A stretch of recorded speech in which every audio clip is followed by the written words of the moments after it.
This is Enoch Burke, the teacher who has refused to deny his Christian belief and bow to transgender ideology.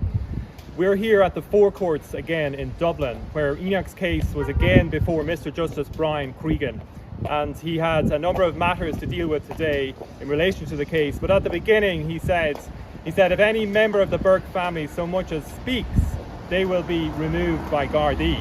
So this is the situation we are in. Lies are being told from the bench.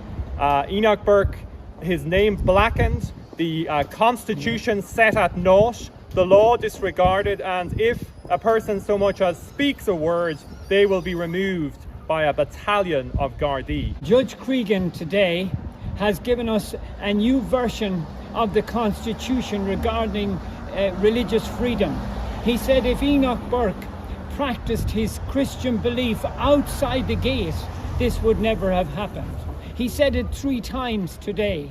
So he is telling us you can have your religious belief outside the gate.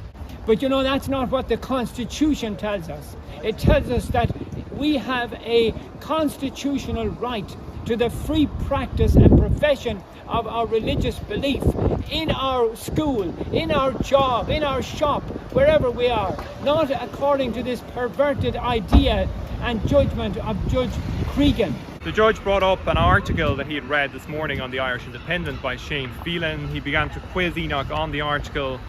Strange, I must say. Enoch Burke brought that issue again, that there were lies in the judgment of Mr. Justice Brian Cregan from the 18th of November. Lies about that he was a baleful and malign presence at the school, that he was stalking the school, its teachers and pupils, and that the pupils and teachers of the school had indicated in their affidavits that Enoch Burke was a danger, a potential danger to them. Now these are baseless lies, and really we saw a judge caught out today, fumbling, talking over Enoch, cutting across him, saying, oh, that's not the word I used. I used a different definition of the word, saying that he used stalking in a figurative and metaphorical sense. This is outrageous behaviour. It's an outrageous abuse of power by a High Court judge designed to slander a young man who's standing for the Constitution, for his Christian beliefs. Now, at one point, it came out that the judge had omitted from his judgment key parts of evidence and had selectively used what the principal of the school had said about the situation. And the judge simply said to Enoch Burke, move on. And it's a sad day when serious matters like this are brought before our High Court and we're told to move on.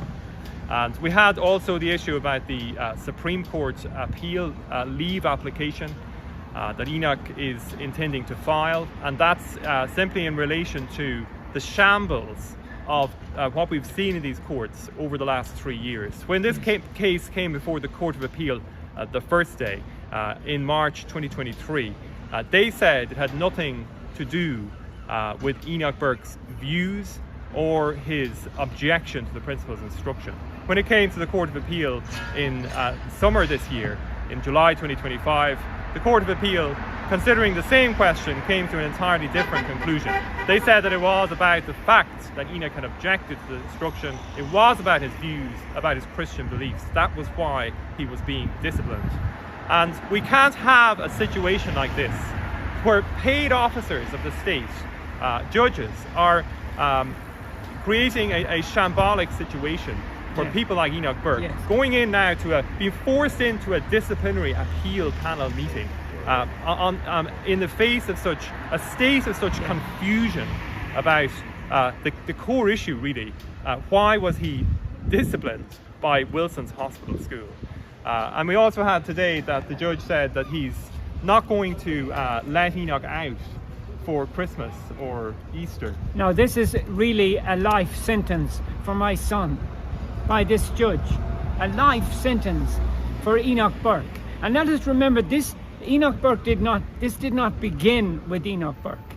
This dispute began when the principal of the school demanded that he call a child by a new name and use the they pronoun.